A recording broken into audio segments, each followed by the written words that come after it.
Tonight, Finance Minister declares Ghana's economy has turned the corner as he adores a raft of tax reliefs in 2024 budget, including scrapping of taxes on a lot of products, including the sanitary pads and exemptions for medical consumables. But stamp duties will go up.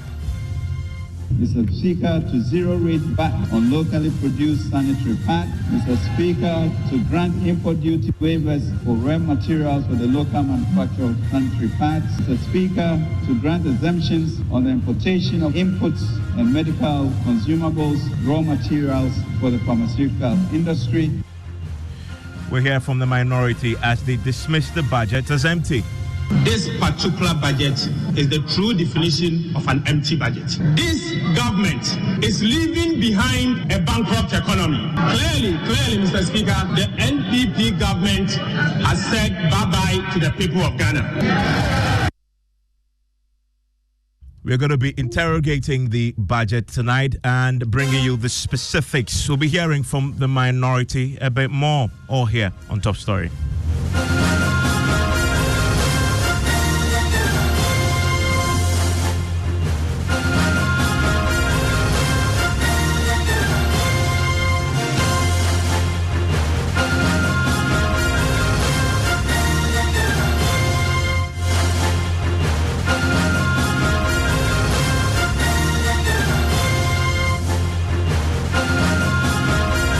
This is Top Story with Evans Mensah.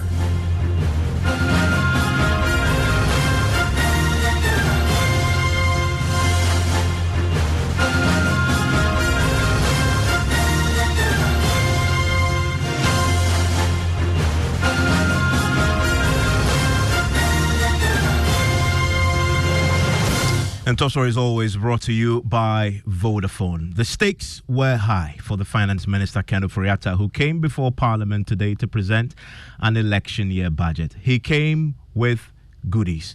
He has announced tonight a raft of tax reliefs in the 2024 budget, including scrapping of taxes on sanitary pads produced locally. There are also exemptions for medical consumables, but we also have a line in there that includes stamp duties that will be reviewed upwards. The tax will go up on that. We're going to get into that pretty shortly. But listen to Ken Ofori-Atta today as he detailed those reliefs. Mr. Speaker, tax reliefs. Our approach to tax policy since 2017 was to give significant relief to the private sector until expenditure pressures from 2020 required a more aggressive approach. It is important to note that in the short term, fiscal sustainability requires that we improve our tax ratios significantly, otherwise our long-term competitiveness will be eroded. As we all know, our country's 13% tax to GDP ratio is far below our peers. Our target is 18 to 20%, and we are on course for 16%, hoping to be achieved this year. In that regard, it is difficult to implement all the structural reforms and tax reliefs needed to immediately lower and or eliminate certain tax handles. However, I assure this august House that we have heard, we believe in lower taxes as a government for industry, and we are working at this aggressively with the GRA and to be cemented with the Standing Committee of the Mutual Prosperity Dialogue. Mr. Speaker, further to the above, the following reliefs have been prioritized for implementation. To extend, Mr. Speaker, the zero rate of VAT on locally manufactured African prints for 2 more years. Mr. Speaker, to waive import duties on import of electric vehicles for public transportation for a period of 8 years. Mr. Speaker, to waive import duties on semi-knocked down and completely knocked down electric vehicles imported by registered EV assembly companies in Ghana for a period of 8 years. Mr. Speaker, to extend zero rate of VAT on locally assembled vehicles for 2 more years. Mr. Speaker, to zero rate VAT on locally produced sanitary pads. Mr. Speaker, to grant import duty waivers for raw materials for the local manufacture of sanitary pads. Mr. Speaker, to grant exemptions on the importation of agricultural machinery equipment and inputs and medical consumables, raw materials for the pharmaceutical industry.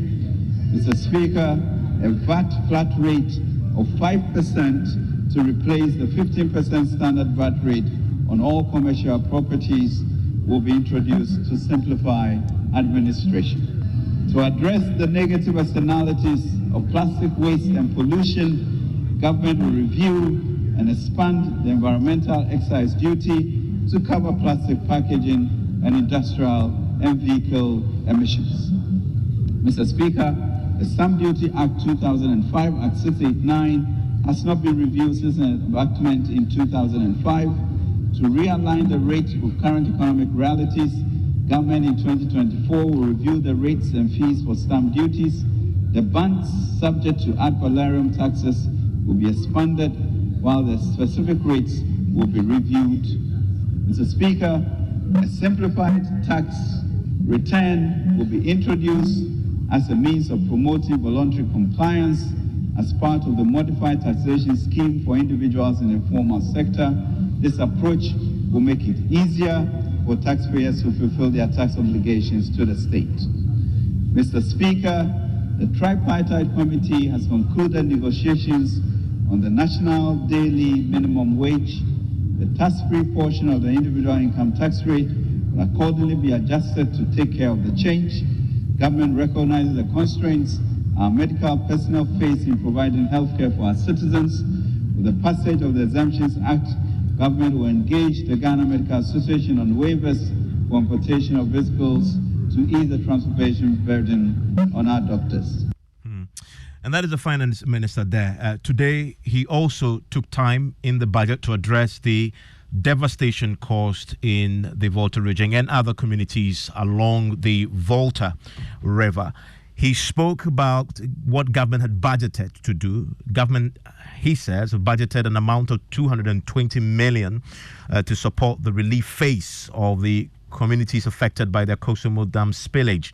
He also gives a second phase intervention, which is the intervention that would lead to resettlement of victims, restoration of livelihoods, compensation and reconstruction of infrastructure in the affected communities. And this is something the minority they have been asking for. And government is doing this by reaching out to the World Bank under the IDA crisis response window. The minority side have been responding to the budget today. Listen to Dr. Kaisala Tofosing and his verdict on the 2024 budget. He says it's empty. Mr. Speaker, let me say that this particular budget is the true definition of an empty budget. Clearly, Mr. Speaker, the NPP government has said bye-bye to the people of Ghana. This budget is insensitive and out of touch. Mr. Speaker, Mr. Minister, you and members of the economic management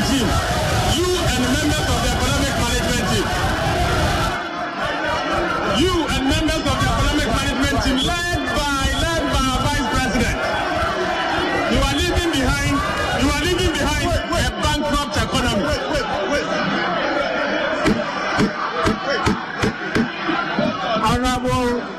Honorable Minority Leader, address the chair.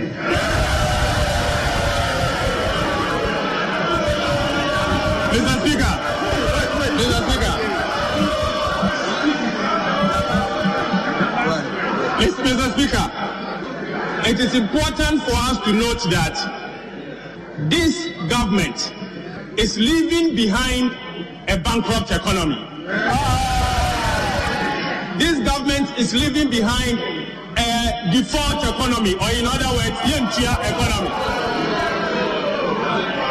Mr. Speaker, this government is leaving behind a budget that is debt-riddled. It's leaving behind an economy that is overtaxed. You are leaving behind an economy that is seeing hyperinflation. You are leaving behind an economy that is seeing high food inflation. And you are leaving behind behind an economy that is seeing high monetary policy rates. As if that is not enough, Mr. Speaker, this government is leaving behind an economy with high lending rates. You are again leaving behind an economy with high unemployment rates. Mr. Speaker, as if again that is not enough, you are leaving behind a misery index that has never been witnessed in this Fourth Republic. In fact, you are leaving behind a misery economy. In other words, a witchery economy. Mr. Speaker, to conclude on this matter, let me say that they are also leaving behind an economy where we are seeing massive and uncontrolled corruption according to the official conference. I want to bring in right now John Junapo. He's a member on the Finance Committee on the minority side. He's also the ranking on the Mines and Energy Committee. Mr. Junapo, thanks for your time here on Top Story. Thank you. Also joining me is Professor Godfred Bokwing with the University of Ghana, an economist there, also joining us with his thoughts. Hello, Prof.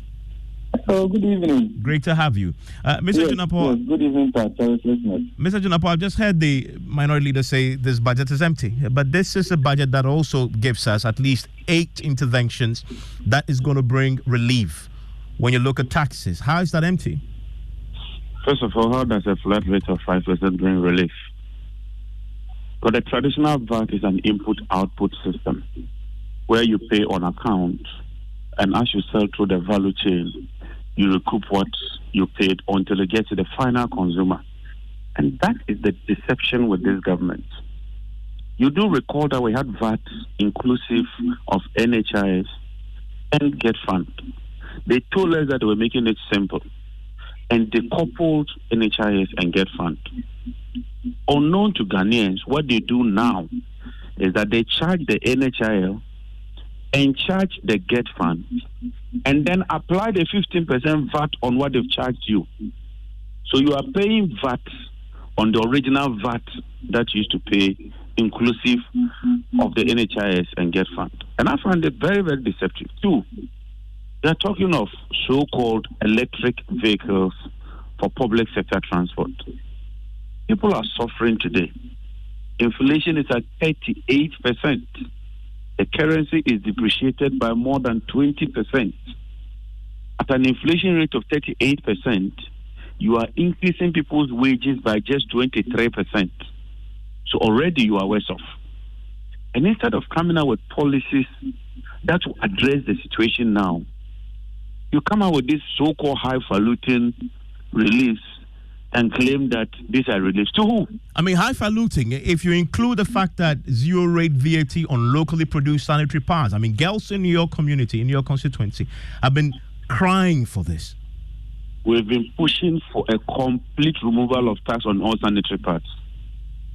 And I believe that the NDC flag bearer will address this issue. Not just locally produced sanitary pads. They are thinking of increasing ad valorem tax. Check from his statement. If you read what the minister said, and the minister met the finance committee, he's seeking to raise additional revenue of 11 billion in taxes. And if you read what he's saying, he says that the stamp duty will be reviewed and increased. He is saying, I'm not saying it. He says that the ad valorem tax will be expanded, while specific rates will be reviewed upward. He says that he will introduce a so-called environmental excise duty to cover plastic packages and industrial and vehicle emissions. What does he mean by vehicle emissions? Yeah, but you're punishing people who want to drive vehicles on our roads that destroy the environment. This is nothing but the so-called vehicle luxury tax, disguised and being reintroduced. It is nothing but the so-called luxury vehicle tax. Look, what the minister is doing is simply trying to meet an IMF conditionality, which says that eventually we should have an 18% tax revenue as a percentage of GDP. The economy is growing just about 2.1% without oil. Even with oil, it's about 2.5%. So it means that you are not really growing at a faster rate in terms of the real economy. But nominally, the economy is growing at an astronomical rate. The last time he presented the budget, the economy was valued at about 800 billion. Now he says that end of 2024 to be about 1.1 billion. That can only be inflation-triggered growth because the real sector is not growing that much. And so when you see that growth, you are likely to witness a lower of debt to GDP ratio. But then you also have a lower rate of tax to GDP ratio. And the IMF is insisting that you should meet that target. So I'm telling you, the net effect is that people are going to suffer, things are going to get more difficult, things are going to get tighter. But the fact doesn't support that across the board, because if you look at it, he's also granting exemptions, for example, on medical consumables. We've all talked extensively about the dialysis crisis, and part of the problem that led to the shutting down of the Kolebu unit was because of the cost of consumables and the taxes on that. The finance has announced that is going to go. And what is the value? Well, it told you the must value everything in terms be about of the value? tax. What about the lives that it will impact locally? We are talking of the cost to the ordinary Ghanaian. One life is worth saving. Nobody is talking about saving lives or not saving lives. Already they've even said that they intend to put it on NHIL. So this doesn't even come in at all, because with NHIL, it takes care of that. But I'm saying that he's told you that he wants to raise tax revenue of 11 billion. These measures is mentioned. What is the value? It's just to coerce us in an attempt to introduce these draconian taxes. But don't worry, in the coming days, the bills will come to Parliament, and you will see the real impact on the ordinary Ghanaian. Mr. Jinapo, stay with me. Professor Bokwing, what's the value? Is that a fair question to ask on the back of this budget that we're just interrogating? I didn't hear you well. Sorry, stay with me, Mr. Jinapo. Let me bring in Professor Bokwing to the conversation. Hello, Prof. Yes, good evening. Mr. Jinapo is asking the question about what's the value. Is that a fair question to ask? Well, you want to look at things in relative terms. You also want to look at things in absolute terms. Overall, what is government drive? We are looking at increasing revenue. We have signed an agreement with the IMF. We want to scale up our revenue to GDP ratio to about 18.7% by 2026. We are looking at doing something about 16% this year, and then 2025. By 2026, we should be hitting 18.7%. That is huge. That should not be lost on us, especially when you are not growing a taxable economy. Hello? Yes, Hello, Prof, I can hear you. When you are not growing a taxable economy, and we have not been growing a taxable economy, it is not every aspect of GDP and its redistribution that is taxable. So you are looking at the growth drivers, which will also inform your tax policy, right, and tax reforms. So if you look at the structure of our economy, we are not growing taxable economy. Look, Evans, if you look at the first two quarters, growth 2023, you are looking at agriculture, livestock, crops. Then you are looking at service sector. Actually, the industry, with the exception of mining quarrying, that is going down. In fact, manufacturing is recording negative growth. It has been contracting, right? So overall, you are not growing a taxable economy. So if you want to raise more revenue, it tells you that the burden on households and private sector is going to go up. What I see in here, and we need to look at everything in totality, is an attempt to say that, you know what, we are granting a few tax reliefs here and there to cushion the ordinary Ghanaian. But overall, if you look at the burden on Ghanaians, we are not out of the woods yet. I think that is very important. Ivan, whilst we are on this, hello? Yes. The other thing we need to look at is that if you look at the growth forecast for 2024, that is not sufficient. That is not sufficient to lift millions of Ghanaians out of poverty. You know, we are looking at job-rich growth. We have gone past the level where we will pump champagne over just GDP growth. How do we engineer job-rich growth? You are not getting that from this budget. And it's simply because if you look at it from now to 2028, right, I think we need to tell a certain story to Ghanaians where we'll be able to balance patience right? Because we need patience also for this growth, this recovery to be job-rich, to benefit every Ghanaian. So we are seeing a certain kind of recovery. We can celebrate that, but there's still a lot that has to be done. And you say that in spite of the finance minister announcing today that for the first time in 2024, we are going to cross the 1 trillion CD GDP mark. It's price-driven. How much of that 1 trillion is reflecting in the pocket of the guy selling by the street? Evans, tell me, how many people will be taken out of poverty by the end of 2024? How will this narrow inequality? For some people, and quite a large number of Ghanaians, it may take death to separate them from the current challenges. I think at the center of policy implementation, it's about human beings. Yeah, numbers matter, but it's about people. It's about peace. It's about people. It's about the planet. How does this growth will cross $1 trillion, largely price-driven? How does that preserve our environment? How does that preserve our forests? How does that support the rural ecosystem with water as its embodiment that supports life? How does that lift millions of Ghanaians? In fact, over 800,000 Ghanaians were pushed into poverty, largely driven by inflation. Let us have the data. How many people would this take out of poverty? How would this narrow inequality? How would this benefit the guy on the street? We have seen growth. The growth has not been sufficient. Growth has been uneven. We have celebrated jobless growth. Our population by 2040 will reach 45 million. 58% of that population, they will be less than 30 years. They would have been those finished with senior high school, quantity-driven, less quality. They will be entering the labor market, half prepared. How are we preparing the future to receive them? You talk about jobs. The embassies today, you will meet Ghana's professionals at the embassy during the day, and in the night you see them at the airport. Yeah, but Prof, you talk about jobs. The finance minister today gave us a number.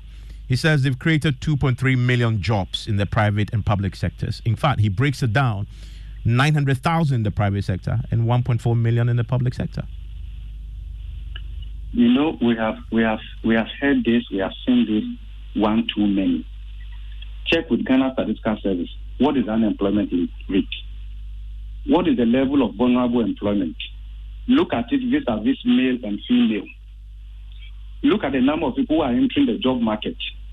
Look at the wage bill they command. Public sector, the state itself says that they are not really going to employ in the next 3 years. We are talking about the reality. We have made some progress.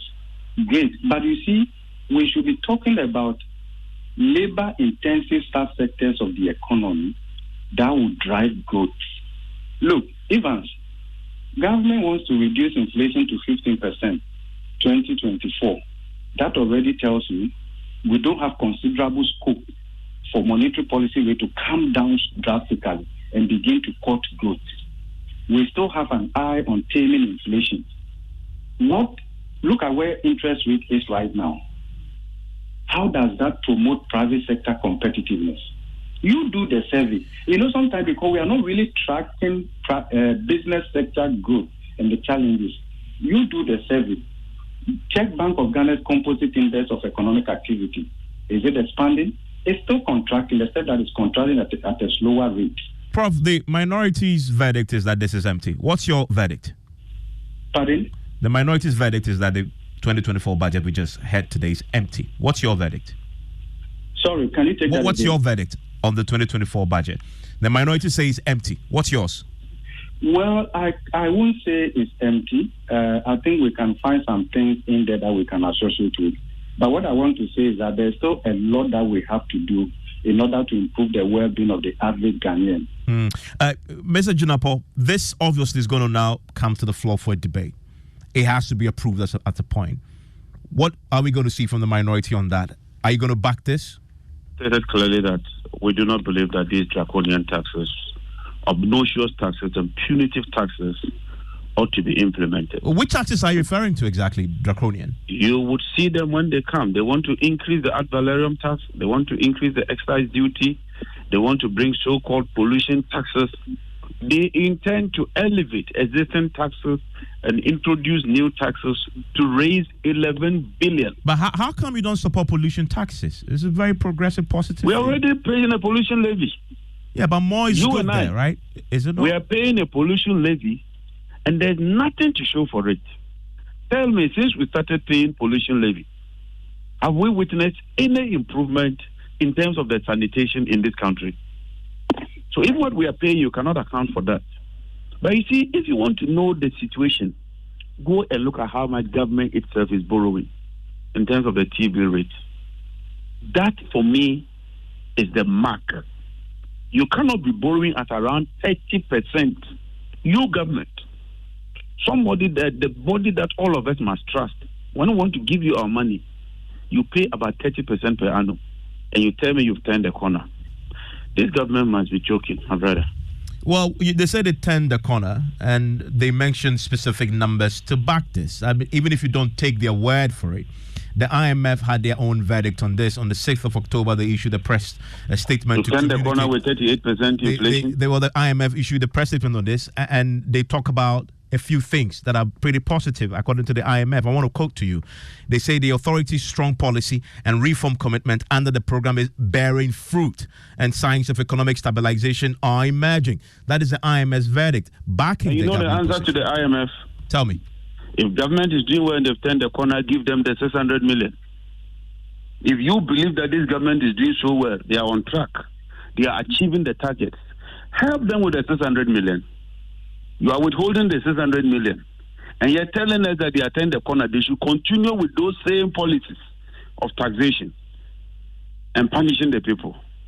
The ordinary Ghanaian go and ask them whether in their living conditions, whether when they go to the market, when they go to the hospitals, their living conditions, there's a turn in the corner. This government has overstayed its welcome and they ought to be booted out, my brother. That's John Junapo. He is a minority member on the Finance Committee. He's also the ranking on the Mines and Energy Committee. Earlier you had Professor Bokpe, who's an economist with the University of Ghana. What's your own verdict on what the Finance Minister presented today? I want to hear from you. And if you are in the areas affected after the flooding caused by the spillage of the Volta River, I want to hear from you, because the Finance Minister today announced they have budgeted 220 million cedis for this relief phase, and a further amount to be released once the World Bank provides it for resettlement and compensation. We'll hear from yourselves and also get to hear from the MPs in that area on this. News Night in a minute.